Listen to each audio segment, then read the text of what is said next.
Frankie Nolan's knees buckled in the middle of the marble lobby, her vision swimming as the world tilted sideways. The last thing she remembered was the cold floor rushing up to meet her face, and then nothing.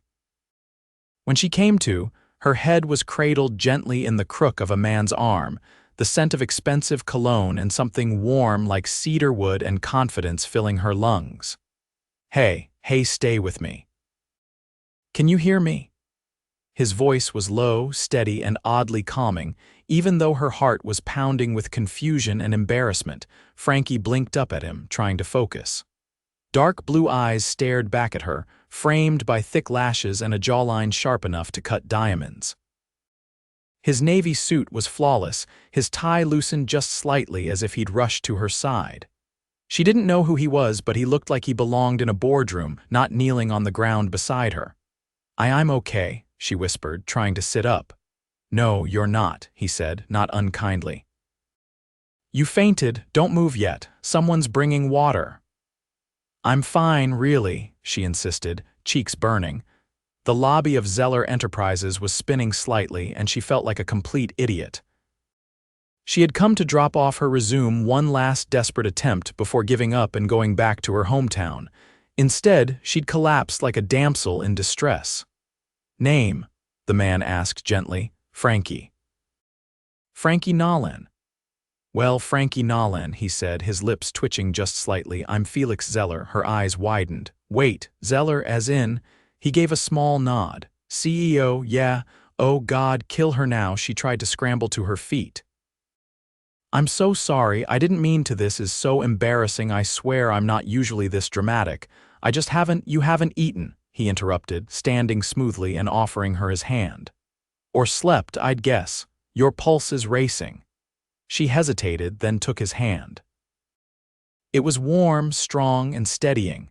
For the record, he added, you're not the first person who's fainted in this lobby, though most of them were interns after a 30-hour shift. Frankie let out a weak laugh. I'm not even an intern. I just came to drop off a resume. Not that I imagine anyone wants to hire the girl who face planted on the tile. Felix studied her for a second. Come with me. What? Why? Because you're about to pass out again if you don't eat something, and I don't let people collapse in my building twice in one day. Come on.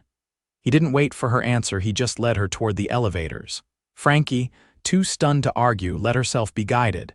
The other assistants at the front desk stared as the CEO himself escorted her like she was royalty. The elevator doors closed and she finally found her voice. You don't have to do this. I know, Felix said simply.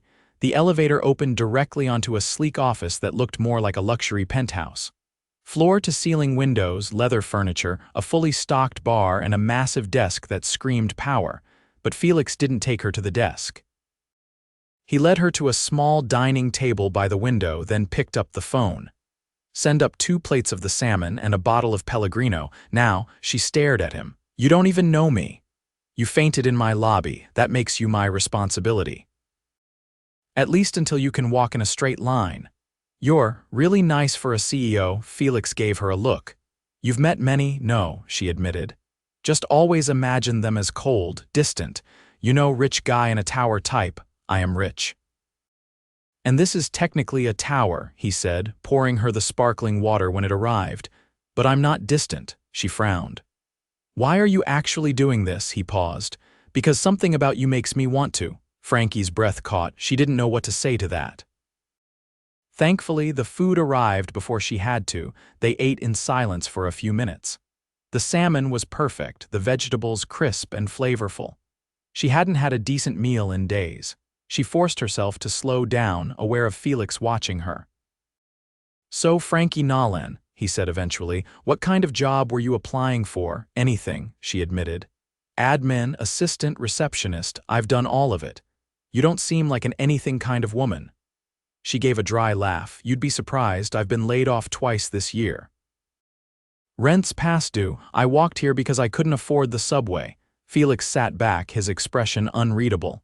That's gutsy. It's desperation, she said, and probably stupidity. It's brave. Silence stretched between them, then Frankie shook her head. I should go. I've already taken up too much of your time. Wait. He reached into a drawer and pulled out a small card. Be here tomorrow. 9 a.m. Tell the front desk you're shadowing the CEO. I'll show you around. Her mouth fell open. You're hiring me? I didn't say that.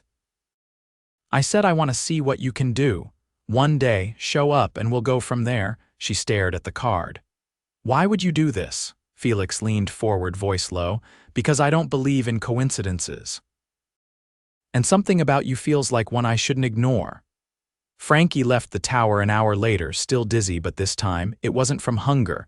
It was from him, Felix Zeller, the CEO who caught her when she fell. And she had a strange, fluttering feeling in her chest that told her she might not be done falling yet. Frankie stood outside the revolving glass doors of Zeller Enterprises the next morning, her fingers curled tightly around the strap of a borrowed handbag. Her blouse was freshly ironed, though it still bore the faint scent of lavender detergent from her friend's closet. She'd pieced together the most professional outfit she could manage, even if her heels pinched with every step. Taking a breath, she pushed inside. The marble lobby gleamed under the morning light, and the front desk clerk barely glanced up before gesturing her toward the private elevator. He's expecting you, the woman said with a clipped nod. The ride to the top floor was silent, but Frankie's thoughts weren't. She kept replaying every moment from the day before, wondering what exactly she'd stumbled into. No one handed out chances like candy, especially not men like Felix Zeller. When the elevator doors opened, he was already standing by the window with a cell phone pressed to his ear. He ended the call the moment he saw her. "You're on time," he said, his tone unreadable. "I figured if I was going to embarrass myself again, I'd at least be punctual about it." His mouth quirked. "Let's keep the fainting to a minimum today." She followed him into a sleek corner office with a panoramic view of the skyline. A second desk sat beside his, smaller but elegant, with a tablet and a leather-bound notebook already set up. "You'll be with me all day," he said. "Shadowing, observing. I want to see how you think, not just how you follow instructions." Frankie nodded, trying not to look overwhelmed. "You know anything about renewable acquisition strategy?" he asked, walking toward the conference room. "Only what I've read," she admitted, "but I learn fast." "Good. You'll need that." The next few hours passed in a blur of meetings, phone calls, and rapid-fire decisions. Frankie took notes furiously, watching how Felix moved through the day with calm authority. He never raised his voice, never hesitated, but there was a sharpness in his eyes that told her he saw more than he let on. At noon, he motioned for her to follow him into a private dining room adjacent to his office. A chef stood behind a gleaming counter, already plating dishes. "I figured you wouldn't say no to an actual lunch," Felix said, pulling out a chair for her. "I wouldn't dare," she replied, smoothing her skirt as she sat. They ate in companionable silence for a few moments, the clink of silverware the only sound. Then he set down his fork and tilted his head. "Why did you really come here yesterday?" Frankie paused, then lowered her gaze to her plate. "Because I was out of options. I'd been sending out resumes for weeks. No callbacks. No interviews. I thought maybe if I showed up in person, someone might take me seriously." "And why Zeller?" She met his eyes. "Because your company doesn't just talk about giving people chances. You fund educational programs, community grants. I figured if anyone might take a risk on someone like me, it'd be you." He studied her for a long moment. "You did your homework," she shrugged. "I didn't have the luxury not to." Felix leaned back in his chair. "Do you always speak like that?" "Like what?" "Like you've got nothing to lose." She hesitated. "That's because I don't." They returned to the office after lunch, and Felix handed her a stack of documents. "These are proposals from 3 different departments. I want you to read them all and tell me which one you'd invest in if you were me." Frankie's brows lifted. "You're serious?" "I don't waste time on exercises I don't care about." She took the documents and sat at the desk beside his. For the next hour, she read through them carefully, scribbling notes and circling inconsistencies. When she finally looked up, he was watching her. "Well," he said. She stood and crossed to his desk, laying the files in front of him. "This one," she said, tapping the middle folder. "It's the only one that doesn't try to impress you with buzzwords. It's got a clear timeline, honest projections, and their numbers actually add up." Felix opened the folder and scanned the summary. "That's the one I chose yesterday," Frankie blinked. "Really?" He closed the folder. "You've got instincts, that's rare." Before she could respond, his assistant appeared at the doorway. "Mr. Zeller, your father's on line too." Felix's expression shifted for the first time all day. "Tell him I'll call back." The assistant hesitated. "He said it's urgent." "I said I'll call back." The door closed and Frankie pretended not to notice the way Felix's jaw tightened. "I should get going," she said softly. "I've already taken up more than enough of your time." Felix stood. "Come with me." She followed him out of the office, past the executive wing, and into a part of the building she hadn't seen before. At the end of the hall was a glass-walled room filled with design sketches, prototypes, and product samples. "This is our innovation lab," he said. "Most of the board thinks it's a waste of resources. I don't." Frankie looked around in awe. "It's incredible." "I want you here tomorrow," he said quietly. "I want to see what you do with it." She turned to him. "Are you offering me a job?" "I'm offering you a chance to prove you deserve one." Their eyes met, and something shifted between them, subtle but undeniable. "Okay," she said. "I'll be here." As Frankie walked out of the building that afternoon, the sky above her had turned soft with the colors of dusk. She didn't know what tomorrow would bring, but for the first time in a long while, she felt like the ground beneath her feet wasn't about to crumble. And somewhere high above, in the corner office of a man who'd lived his life behind perfect walls, Felix Zeller poured himself a drink and stared out at the city, wondering why a woman with nothing to her name had managed to turn his world on its side with just one steady gaze.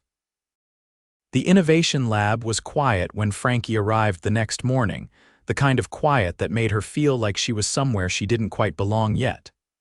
Sunlight filtered through the wide windows, casting long beams across the scattered prototypes and sleek design tables.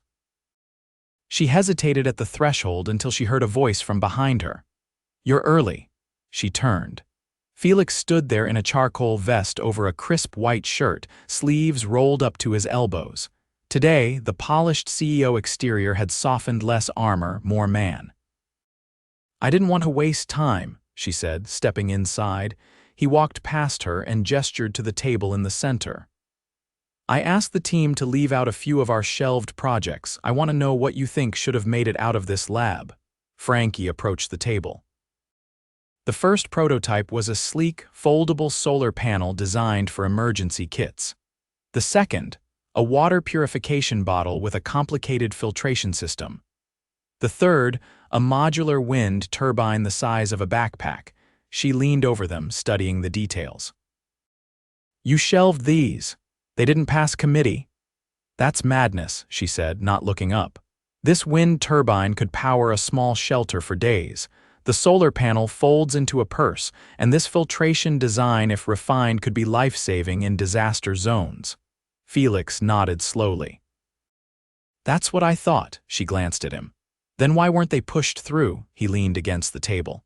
"Because sometimes vision gets buried under politics. The board cares more about quarterly returns than long-term impact." Frankie met his gaze. "And you?" "I care about both. But lately, I've been wondering if I've let the wrong voices steer too much." She crossed her arms. "So what happens when someone challenges the board?" "They push back," he said. "Hard. Then maybe they need to be reminded who built this company." That earned her a flicker of something in his eyes, not amusement, not surprise, something closer to respect. He pushed away from the table. "Come on. I want to show you something else." They took the elevator down to the sublevel where the walls turned from glass and chrome to raw concrete and steel. The space was narrower, more utilitarian. No one else was around. "This was the original production floor," Felix said, unlocking a heavy door. "My grandfather started this company here, back when it was just a parts manufacturer." Frankie stepped inside. The room smelled faintly of oil and dust, a remnant of its past. Old machines stood in the corners, long dormant. At the center, a faded blueprint was mounted behind glass, a prototype from another era. "Why bring me here?" she asked. Felix didn't meet her eyes. "Because I've been running this company by the numbers, safe decisions, predictable outcomes. But lately, I've started to remember why we're here in the first place. You reminded me of that." She felt her chest tighten. "I didn't do anything except nearly crack my skull on your lobby floor." "You challenged me," he said. "You weren't trying to impress anyone, you were just honest." "That's rare." Silence stretched between them, heavier than before. Then, suddenly, he turned away. "I need to ask you something." "Okay." "Yesterday, when my assistant interrupted us, did you hear what she said?" Frankie hesitated. "That your father was on the phone." He nodded. "He's been trying to force a merger, wants to cash out and walk away, but if I go along with it, I lose control of the innovation side." She stepped closer. "And if you don't," he threatens a shareholder revolt. Frankie's voice was quiet. "You're not worried?" "I'm used to being alone at the top," he said, "but I'm not sure I want to be anymore." She opened her mouth, but before she could speak, his phone buzzed. He glanced at the screen and swore under his breath. "What is it?" "There's a press leak," he said. "About you." Frankie went cold. "What about me?" He showed her the screen. A gossip site headline blared. "Zeller CEO's new flame, mystery woman spotted in private meetings." Her stomach dropped. "I haven't even been here a week." "I'm sorry," he said. "This was never supposed to happen." "Someone's trying to use you to get to me, probably my father." She backed away. "I didn't sign up for this, Felix. I know. I just wanted a chance I didn't ask for. This, you didn't cause it," he said firmly.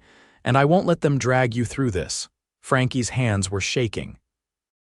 "How can I work here now? Everyone's going to think I slept my way into a desk." He stepped forward, his voice low. "Then let them think what they want. I know the truth. You earned your place." "But that won't stop the whispers." "No, it won't," he said. "But I can." She stared at him. "I'm going public," he said. "I'm going to tell them exactly who you are and why you're here." "No," she said quickly. "Don't make a scene for me. That'll only make it worse." "It's not for you," he said. "It's for me. Because for the first time, I care more about doing what's right than what's expected." Frankie's heart pounded. "You said you had nothing to lose," he said. "But I do, and I'm willing to lose all of it if it means protecting you." Her voice caught in her throat. "Why?" His eyes didn't waver. "Because I think I'm falling for you." She didn't say anything. Couldn't. The words hit her like a tidal wave, unexpected, impossible, and yet true. Before she could respond, his phone rang again. He didn't answer it. Neither of them moved. The silence between them wasn't empty this time. It was full of everything they hadn't said yet. Frankie didn't sleep that night. She lay in the narrow bed of her tiny apartment, staring up at the ceiling while the soft hum of traffic filtered in through the cracked window. Her phone was silent, but her mind was a storm of questions, none with clean answers. Felix Zeller had told her he was falling for her, and she didn't know what to do with that. By sunrise, she was dressed and out the door, walking the 10 blocks to Zeller Enterprises despite everything telling her to stay away.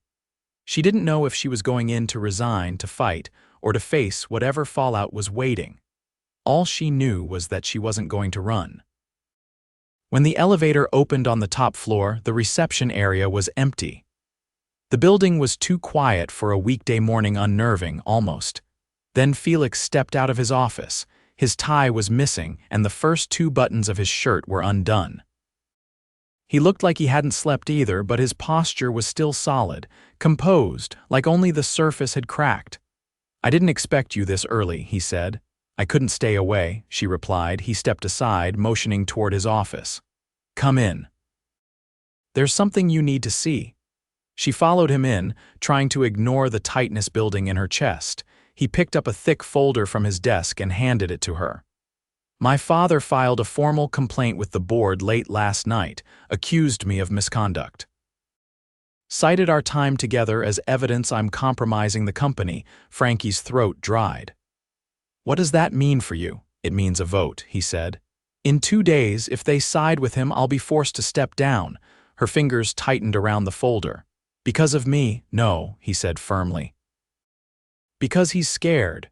You challenged me to think differently, and I started listening to my instincts again. That threatens the old guard. She took a breath.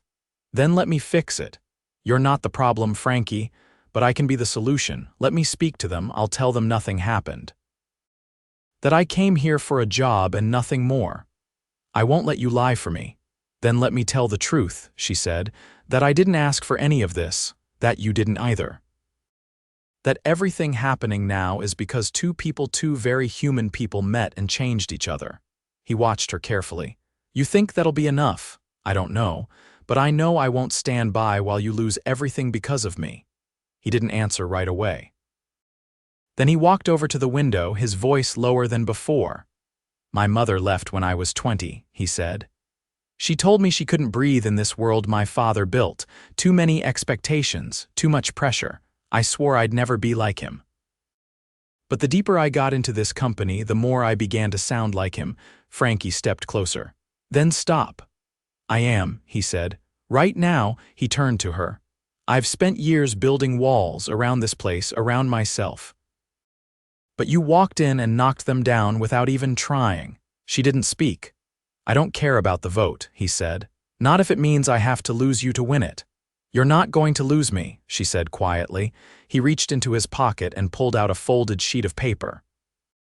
What's that? My resignation, he said. Dated for tomorrow. If the board sides with my father, I'm walking away. For a long moment, neither of them moved. Then Frankie reached up and took the paper from his hand. She looked at it, then folded it again and placed it back in his pocket. Then we make sure they don't. The board meeting was held in the executive conference room 2 days later. 12 members sat around the massive oval table, folders open, expressions tight. Felix stood at the head, calm but unflinching. Frankie sat beside him. She has no official standing here, one board member said. She's the reason this company still has a future, Felix replied. She stays. The chairman cleared his throat. Mr. Zeller, the complaint filed by your father alleges that your personal involvement with Miss Nolan has compromised your objectivity. Felix didn't flinch. Then let's talk about my objectivity. He turned to the room. 2 weeks ago, I was approving safe projects, chasing profit margins, letting innovation die on the vine. Then she walked in and reminded me that this company was built on risk, on courage, on ideas that scared people. He gestured toward Frankie. She isn't a scandal, she's a mirror, and if you don't like what you see reflected, maybe it's not her you're afraid of. Silence fell. Then Frankie stood. I never asked to be here, she said, but I won't apologize for what I've done since I arrived. I've worked, I've contributed, and I've challenged the man beside me to lead with his heart again. She looked around the room. You can vote him out, but you can't erase what he's built. And you can't stop what's coming. Then she sat. The vote was cast, 8-4. Felix stayed. The meeting dissolved into hushed murmurs, but he didn't wait for the crowd to thin. He turned to her, the noise around them fading. You didn't have to do that, he said. No, she replied. But I wanted to. He reached for her hand. I've never had anyone stand beside me like that, she smiled. Get used to it. That night, he took her to a rooftop above the city, not a restaurant, not a gala. Just the open sky and a table set with candles flickering in the breeze. Why here? She asked. Because it's quiet, he said. And because I wanted to give you something. He pulled a small velvet box from his coat pocket. Her breath caught. Before you panic, he said. It's not what you think. He opened it. Inside was a key to what? She whispered. To the innovation lab, he said. I had it reassigned. It's yours now. You'll head the new development initiative. Report only to me. I want you to build whatever you believe this world needs. Her eyes filled. You believe in me that much? I've never believed in anything more. She stepped forward, lifted onto her toes, and kissed him. It wasn't rushed. It wasn't uncertain. It was quiet and sure and full of everything they hadn't said until now. When she pulled back, he rested his forehead against hers. So where do we go from here? She whispered. He smiled, a real one that touched his eyes. Anywhere you want, Frankie Nolan. And in that moment, under the stars and far from the weight of everything they'd fought through, she realized something sometimes. Falling was the beginning of everything. The first weeks in her new position passed in a blur of early mornings and late nights, but Frankie had never felt more alive. The innovation lab hummed with energy under her direction. Teams that had once felt buried under red tape now came to life with fresh ideas and daring proposals. Felix had given her full autonomy, and she used it testing designs, scrapping failing models, pushing for breakthroughs. She moved through those halls like she'd been born to lead them. But what had changed even more than her professional world was the way Felix looked at her when no one else was around. He no longer wore his control like armor. At home in the Manhattan brownstone he'd moved into after stepping back from the family estate, he was relaxed in ways she suspected no one had ever seen. He cooked when he could, barefoot in the kitchen, sleeves rolled up as he burned scrambled eggs and insisted it was intentional caramelization.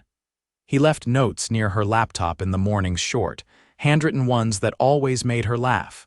He made her feel not just supported, but chosen.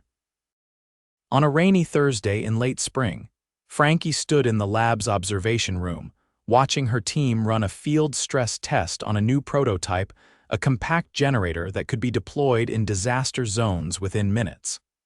She didn't hear Felix approach until his hand rested on the small of her back. "You missed the finance meeting," he said quietly, his breath brushing her ear.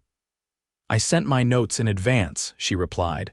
"Besides, they only wanted to talk numbers. I wanted to talk impact." He glanced through the glass. "This working? It's more than working. We've already had interest from 3 international relief organizations. If we can get it through final testing, we could ship the first units by end of quarter." Felix studied her. "You're changing the world," her lips curved, eyes never leaving the test. "Trying to." He was quiet a moment, then said, "I have news." She turned. "Good or bad, depends on how you feel about never having to attend another board meeting again." Her brows lifted. "You're stepping down." "I'm finalizing the paperwork tomorrow," he said. "I'm selling off 30% of my shares, keeping only the division rights to the innovation arm. The rest, I'm donating to a new foundation." She blinked. "You're giving up control, I'm giving up the parts that never fit." He touched her cheek, thumb grazing her skin. "I've spent most of my life trying to be the man my father expected, but I'd rather be the one you believe in." "And what about your father?" she asked. "He's retired to Monaco." His tone was dry. "Apparently he's found a yacht and a new wife who doesn't ask difficult questions." Frankie let out a breath of disbelief. "So that's it. After all the power plays and threats, he just walks away." "That's the thing about men like him," Felix said. "They only fight when they think they'll win." "Once I made it clear I wasn't playing anymore, he lost interest." She studied his face. "Do you regret it?" "No," he said, "but I regret not doing it sooner." That night, Felix surprised her with a drive out of the city. He refused to say where they were going, only that it was not work-related, not press-related, and not optional. They ended up in a quiet coastal town, tucked miles from the nearest highway. He led her down a winding path lined with wildflowers until they reached a cliffside overlooking the ocean. There, a small glass structure stood nestled in the rocks, minimalist in design but breathtaking in its simplicity. "This is yours?" she asked. "It's ours," he said. "I bought the land 3 months ago, had the house built in secret. I wanted a place where the world couldn't reach us." She stepped inside. The space was clean and open, with no walls between the kitchen, bedroom, and living area. Floor-to-ceiling windows curved around the structure, offering a panoramic view of the sea. "It's perfect," she whispered. "Not yet," he said. She turned. He was holding a small velvet box, but not like the one with the lab key. This one was older, worn at the corners. He opened it slowly. Inside sat a gold ring with a single oval diamond delicately set between 2 smaller stones. Understated. Elegant. Like something chosen with care, not extravagance. "My mother gave this to me before she left," he said. "Told me not to use it unless I was sure. I've been holding on to it ever since." Frankie's breath caught. "I'm sure now," he said. I'm sure of you, of us. Of everything we could build together, not just in that lab, but here, in this life. She didn't speak. She couldn't. Marry me, Frankie Nolan, he said.